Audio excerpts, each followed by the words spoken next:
Hi everyone, I just wanted to take a quick moment to talk about cost objections.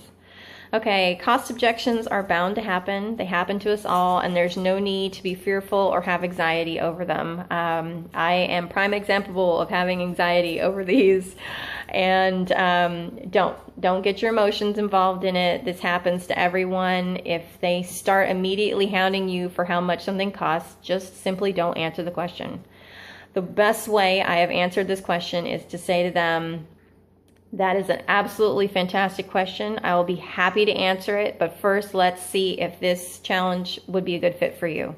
So can you tell me your goals and your struggles?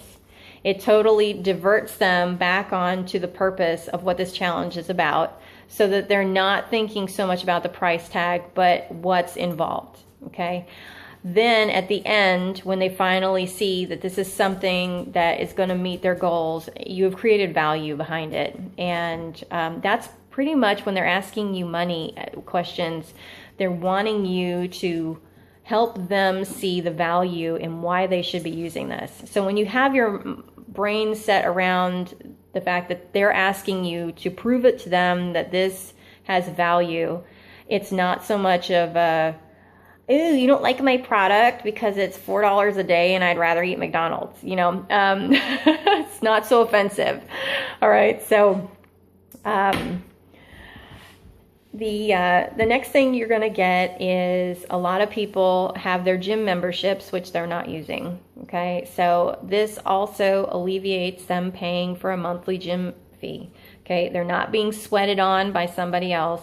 They're not touching icky gym equipment that somebody's forgotten to clean. And they're not having to go day in and day out and not see any progress. I hated going to the Y and I thought I was doing okay, and then ended up going for my little tape test, and then they would tell me I'd gain weight. And then they weren't supportive about what I was doing. They just made me feel bad, like when you go to the dentist and they say, you know what, you're not flossing well enough, you don't brush well enough, blah, blah, blah. They make you feel bad about what you're doing, and then they make you not want to go, okay? So this gives you an opportunity to really convey to them that they're going to be supported in a positive manner in these groups. When they're having a bad day, there's going to be other people who are happy to be there and tell them, hey, you know what? We had a bad day too. Let's get up, keep going tomorrow. And ultimately, you're going to be able to do 10 times more than what a lot of the gym memberships are going to do. Now, remember, there are some people who dig the gym, and that's okay too. If they really like their gym, awesome. Don't make them feel bad about it. Just be like, okay, no problem, and then move on. The whole point of, though, is creating the value behind what it is that we're doing, so that they understand and see the value in spending the money on it. That the monetary value is worth the value that they're spending their time on, if that makes sense. They're valuable as well, and they need to realize that. A lot of people don't realize that they're valuable. And so you kind of have to, be a little bit of a therapist sometimes when you're chatting with them, and remind them that, moms need a break too. You need some time for yourself. You're important too. And that's okay to spend a little bit of time on you, because when you get to spend 30 minutes on yourself, that means you're refreshed and you can spend more positive time with your own family and your children without being like, ah! Okay, so you're also going to get the cost objection for Shakeology. A lot of people see the big number and then they freak. Yes, Shakeology does look pretty expensive. I freaked about it in the beginning myself, and it took me a long time to decide if I wanted to do it. And if I had broken it down by how much it costs per day, it would have been a heck of a lot easier for me to swallow.